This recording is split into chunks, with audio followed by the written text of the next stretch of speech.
Hello everyone, this is Swati Kumari. आज हम लोग क्लास 12 अकाउंटेंसी सब्जेक्ट के chapter 2 accounting for partnership firm का फंडामेंटल्स पर डिस्कस करने वाले हैं, यहाँ पर चर्चा करने वाले हैं। पार्टनरशिप फर्म की अकाउंटिंग को जानने से पहले हमको उस पार्टनर्स के फंडामेंटल्स को जानना होगा, उनका जो बेसिक है जानना होगा कि साझेदार किसको बोलते हैं, साझेदारी क्या होती है ना। साझेदारी व्यवसाय की विशेषताएं क्या है, साझेदार के क्या अधिकार कर्तव्य हैं, किस तरह से साझेदारी व्यवसाय का संचालन होता है, काम होता है, और उसके बाद हम लोग जानेंगे कि साझेदारी व्यवसाय का अकाउंटिंग हम लोग किस तरह से कर सकते हैं। तो चलिए आज का ये सेशन शुरू करते हैं कि साझेदारी से आप क्या समझते हैं। साझेदारी का अर्थ या परिभाषा क्या है। साझेदारी का मतलब है कि कम से कम दो व्यक्ति आपस में आपसी सहमति से मिलकर व्यवसाय करते हैं, अपनी पूंजी लगाते हैं या सेवा लगाते हैं और व्यवसाय से जो भी लाभ होता है उसको आपस में बांटते हैं। तो इस तरह के व्यापार को हम लोग साझेदारी व्यापार कहते हैं। साझेदारी को परिभाषित करते हुए भारतीय साझेदारी अधिनियम 1932 की धारा 4 में परिभाषाएं दी गई है। ये परिभाषा क्या कहती है? साझेदारी उन व्यक्तियों के बीच का संबंध है। साझेदारी उन व्यक्तियों के बीच का संबंध है जिन्होंने किसी ऐसे कारोबार से लाभ बांटने का अनुबंध किया हो जिसे वे सब अथवा इनमें से कोई एक या अधिक व्यक्ति सबकी ओर से चलाता है। कहने का मतलब है कि साझेदारी उन व्यक्तियों का संबंध है। किन व्यक्तियों का? जो व्यक्ति मिलकर कार्य कर रहे हैं, उन व्यक्तियों का संबंध है, उन व्यक्तियों के बीच का अनुबंध है। अनुबंध मतलब समझौता को हम लोग इस तरह से बोल सकते हैं कि जब दो या दो से अधिक व्यक्ति मिलकर कार्य करते तो आपस में वो लोग पहले ही बिजनेस शुरू करने से पहले डिसाइड कर लेते हैं, निर्णय कर लेते हैं कि लाभ का बंटवारा किस तरह से होगा, पूंजी कितनी लगाएंगे, है ना। अगर कोई व्यापार से पैसा निकालता है तो क्या वो इंटरेस्ट देगा, और देगा तो क्या रेट ऑफ इंटरेस्ट देगा। ऐसे अनेक बातें हैं जो बिजनेस शुरू करने से पहले साझेदार आपस में डिसाइड कर लेते हैं। तो उनके बीच एक अनुबंध होता है। इन छोटी छोटी बातों को वो लिखित तौर पर या मौखिक तौर पर आपस में एक दूसरे से सहमत होते हैं, जिसको हम लोग अनुबंध कहते हैं। तो यहाँ पे बोल रहे हैं कि साझेदारी ऐसे व्यक्तियों का संबंध है जिन्होंने किसी ऐसे कारोबार से लाभ बांटने का अनुबंध किया हो, है ना। किसी ऐसे कारोबार से लाभ बांटने का अनुबंध किया हो, उस व्यवसाय को सभी व्यक्ति या उस सभी व्यक्ति की सहमति से कोई एक व्यक्ति भी व्यवसाय का संचालन कर सकता है। साझेदारी के लिए 3 शर्तों का पूरा होना आवश्यक है। पहला, साझेदारी में कम से कम 2 व्यक्ति हों। और दूसरा उनके बीच अनुबंध हो, चाहे वो अनुबंध लिखित हो या मौखिक हो। और तीसरा, उनका उद्देश्य लाभ बांटना होना चाहिए। इस प्रकार साझेदारी के लिए कम से कम 2 व्यक्तियों का होना आवश्यक है। ये व्यक्ति व्यक्तिगत रूप से साझेदार कहलाते हैं और उनके द्वारा जो व्यापार किया जाता है उसे हम फर्म कहते हैं। नेक्स्ट हम जानते हैं कि साझेदारी की विशेषताएं क्या है। साझेदारी व्यवसाय में क्या क्या विशेषताएं होनी चाहिए। तो हमारा पहला विशेषता है कम से कम 2 व्यक्ति का होना। साझेदारी व्यापार की या साझेदारी व्यवसाय की सबसे पहली और बहुत प्रमुख विशेषता है कि साझेदारी व्यवसाय में कम से कम 2 व्यक्ति हों, क्योंकि कोई अकेला व्यक्ति स्वयं का साझेदार तो नहीं हो सकता, है ना। और व्यक्ति का होना इसलिए जरूरी क्योंकि कोई पशु पक्षी या जानवर के साथ तो साझेदारी नहीं करेगा, है ना। तो व्यक्ति का होना जरूरी है और कम से कम कितना? 2 व्यक्ति का होना जरूरी है। कंपनी अधिनियम 2013 की धारा 464 में साझेदारी व्यापार में अधिकतम साझेदारों की संख्या को 100 निर्धारित किया गया था, किंतु साझेदारी अधिनियम 2014 के नियम 10 में साझेदारों की अधिकतम संख्या को 50 तक सीमित कर दिया गया है ना। तो इस तरह से हम कह सकते हैं कि साझेदारी व्यापार में सदस्यों की न्यूनतम संख्या या साझेदारों की न्यूनतम संख्या कितनी होनी चाहिए? 2, और अधिकतम कितनी हो सकती है? 50। नेक्स्ट हम देखते हैं अनुबंध या समझौता। जिस तरह से अभी हम लोग बात किए थे कि जब भी 2 या 2 से अधिक साझेदार मिलकर व्यापार करते हैं, फॉर एग्जाम्पल कि राम, श्याम, मोहन 3 पार्टनर से, तीनों ने व्यापार शुरू करना चाहा और व्यापार शुरू करने से पहले ही वो तीनों बैठकर ये डिसाइड करते हैं कि हमारा बिजनेस किस तरह का होगा, है ना, कहाँ होगा, किस तरह का व्यापार होगा, कहाँ होगा, पूंजी कौन कितना लगाएगा, लाभ का बंटवारा कैसे होगा, लोन कहाँ लिया जाएगा, कितना लोन लिया जाएगा, उसका इंटरेस्ट क्या होगा, पार्टनर्स व्यापार से पैसा निकाल सकते हैं कि नहीं निकाल सकते हैं, अगर एडिशनल कैपिटल के रूप में कोई पार्टनर, मतलब मान लो व्यापार को पैसे की जरूरत हो और कोई पार्टनर के पास अगर एक्स्ट्रा पैसा है, वो अगर व्यापार में डालता है, व्यापार में इन्वेस्ट करता है, तो क्या उसको इंटरेस्ट मिलेगा कि नहीं। तो ऐसी अनेक बातें हैं जो व्यापार शुरू करने से पहले निर्धारित कर लेनी चाहिए, ताकि बाद में इससे संबंधित कोई परेशानी ना हो। तो इन सब बातों को जब कोई पार्टनर से साझेदार मिलकर डिसाइड करते हैं, तो हम लोग उसको बोलते हैं समझौता कर रहे हैं। तो ये जो समझौता है, ये जो अनुबंध है, इस तरह जो समझौता होता है, ये समझौता लिखित और मौखिक दोनों कानून द्वारा मान्यता प्राप्त है, लेकिन लिखित जो समझौता है वो ज्यादा श्रेष्ठ, अच्छी मानी जाती है। अगर साझेदारों को कोई परेशानी हो, फ्यूचर में, भविष्य में कोई परेशानी हो, आपसी लड़ाई झगड़े हो, तो ये लिखित समझौता होने से क्या होता है कि लिखित समझौता को न्यायालय में प्रस्तुत किया जा सकता है और न्यायालय द्वारा न्याय प्राप्त की जा सकती है। तो इस तरह समझौता लिखित या मौखिक तो हो सकता है ना। इसमें कोई अनिवार्यता नहीं है कि आप समझौता लिखित ही बनाएं या आप समझौता मौखिक ही करें, अपनी इच्छा अनुसार फॉर्म कर सकती हैं, लेकिन लिखित जो समझौता होता है वो ज्यादा अच्छा होता है। नेक्स्ट हम देखते हैं वैधानिक व्यवसाय। वैधानिक व्यवसाय का मतलब होता है कि ऐसा व्यवसाय जिसे देश की जो कानून व्यवस्था है, जो विधान है, उसको करने की अनुमति देता हो। ऐसा कोई व्यवसाय जिसको देश की कानून या विधान करने की अनुमति नहीं देता है, उसे हम अवैधानिक व्यवसाय कहते हैं। तो साझेदारी व्यवसाय वैधानिक व्यवसाय होना चाहिए, है ना। मतलब कि कोई दो व्यक्ति मिलकर ऐसा व्यवसाय करे जिसको करने की अनुमति उस देश का विधान या कानून देता हो। नेक्स्ट हम बात करते हैं लाभ कमाना एवं बांटना। साझेदारी व्यवसाय की एक प्रमुख विशेषता यह है कि साझेदारों का जो उद्देश्य होना चाहिए वो लाभ कमाना होना चाहिए और उस लाभ को आपस में बांटना होना चाहिए। नेक्स्ट बात करते हैं संचालन। तो कहने का मतलब है कि साझेदारी व्यापार का संचालन सभी व्यक्ति कर सकते हैं या सभी व्यक्तियों की सहमति से कोई एक व्यक्ति भी कर सकता है। नेक्स्ट पॉइंट है हमारा सदस्यों से अलग अस्तित्व नहीं। एकाकी व्यापार की तरह ही साझेदारी व्यापार के सदस्यों यानी साझेदारों का अस्तित्व भी उनके व्यापार से या उनके व्यवसाय से अलग नहीं होता है।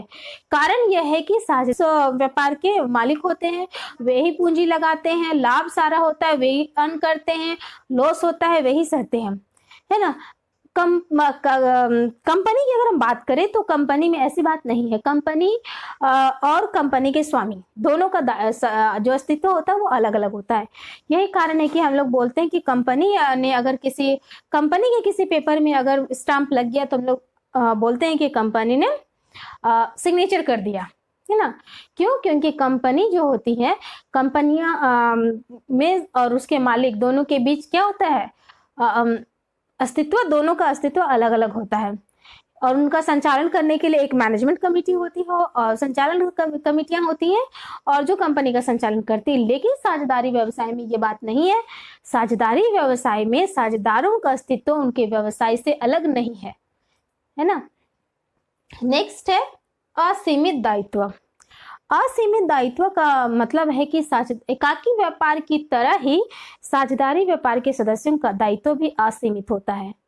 असीमित का कहने का मतलब है कि वे ही सारे कार्य करते हैं, चाहे वो मैनेजमेंट संबंधी, फाइनेंस संबंधी हो, सेल परचेजिंग संबंधी, मार्केटिंग संबंधी, एडवर्टाइजिंग हो। तो ये जो सारे कार्य हैं सदस्यों द्वारा स्वयं किया जाता है और इसके लिए कोई अलग से वो लोग मैनेजमेंट कमेटी या संचालन कमेटी वगैरह नहीं करते। यही कारण है कि उनका दायित्व बहुत ज्यादा हो जाता है, कार्यभार उनकी ज्यादा होती है। इसलिए हम लोग बोलते हैं कि साझेदारी व्यवसाय में सदस्यों का दायित्व असीमित होता है। नेक्स्ट हम लोग बात करते हैं साझेदारों के क्या अधिकार एवं कर्तव्य होते हैं। अब हम बात करते हैं साझेदारों के अधिकार के बारे में। साझेदारों के अधिकार के रूप में हम पहला देखते हैं व्यवसाय में भाग लेने का अधिकार। साझेदारी व्यवसाय या साझेदारों द्वारा जो व्यवसाय किया जा रहा है, प्रत्येक साझेदार को अधिकार है कि वो व्यवसायिक कार्य करने के लिए या व्यवसाय में भाग ले सकता है। इसे ऐसा करने से उसे कोई भी मना नहीं कर सकता है। नेक्स्ट हम देखते हैं सभी व्यावसायिक मामलों में अपनी राय देने एवं सुने जाने का अधिकार। प्रत्येक साझेदार को यह अधिकार है कि जो भी व्यवसाय के मामले हैं, व्यवसाय के कार्य हैं और व्यवसाय से संबंधित जो भी बातें हैं उस पर अपना विचार दे सकता है और दूसरों द्वारा जो विचार दिए गए हैं वह भी उसको जानने का अधिकार है ना। नेक्स्ट हम देखते हैं लेखा पुस्तकों को देखने का अधिकार। साझेदारी व्यापार द्वारा जो भी लेखा पुस्तकें अपनाई जाती है, जो भी अकाउंटिंग बुक्स रखे जाते हैं, प्रत्येक साझेदार को अधिकार है कि उन लेखा पुस्तकों को वो देखे, उनकी जांच करे, परखे, समझे, है ना।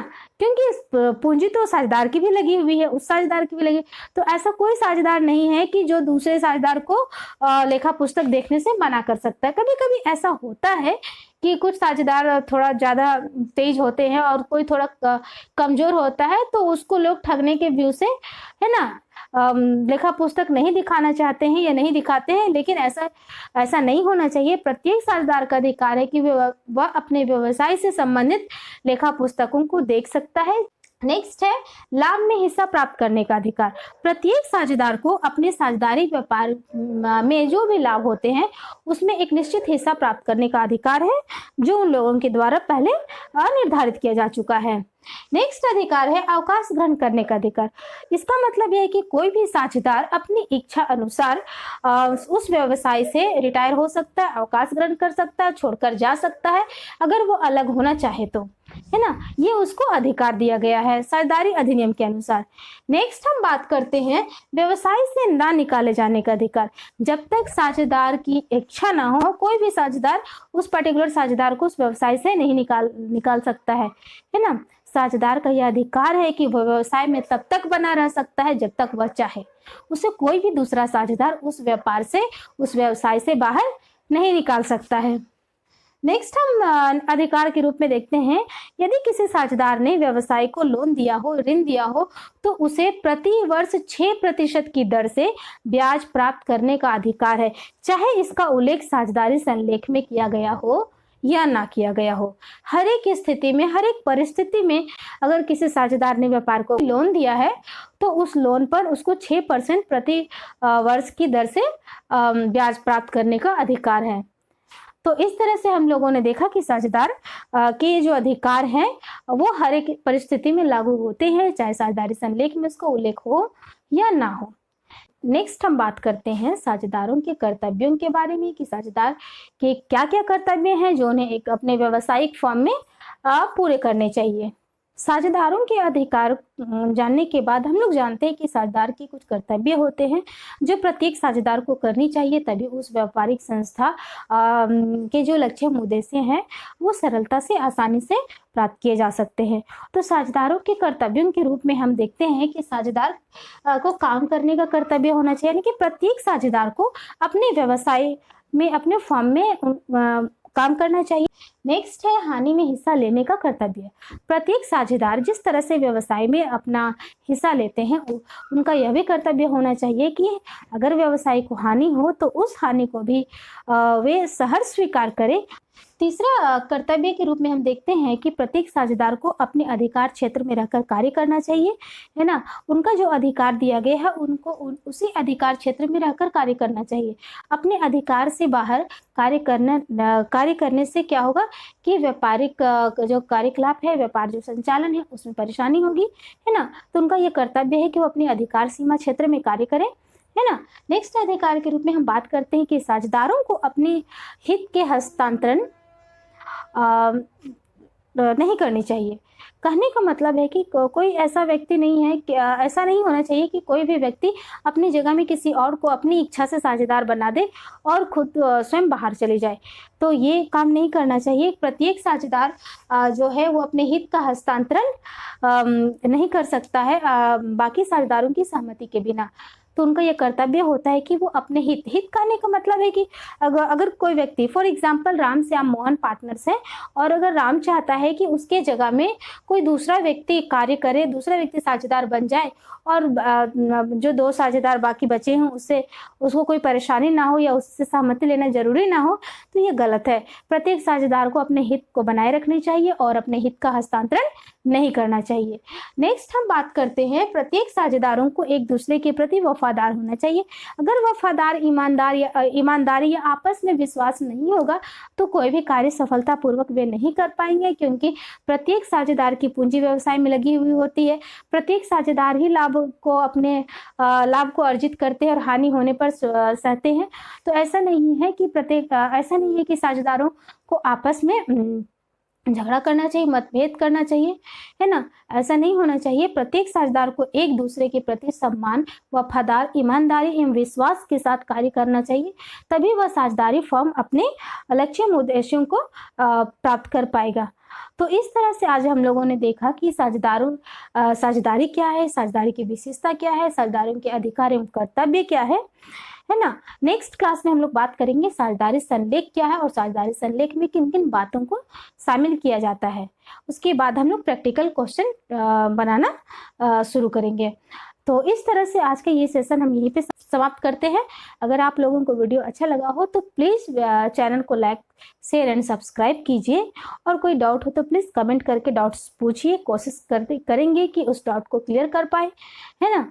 और नेक्स्ट क्लास में मिलते हैं नेक्स्ट टॉपिक के साथ। तो आज के लिए इतना ही। Thank you.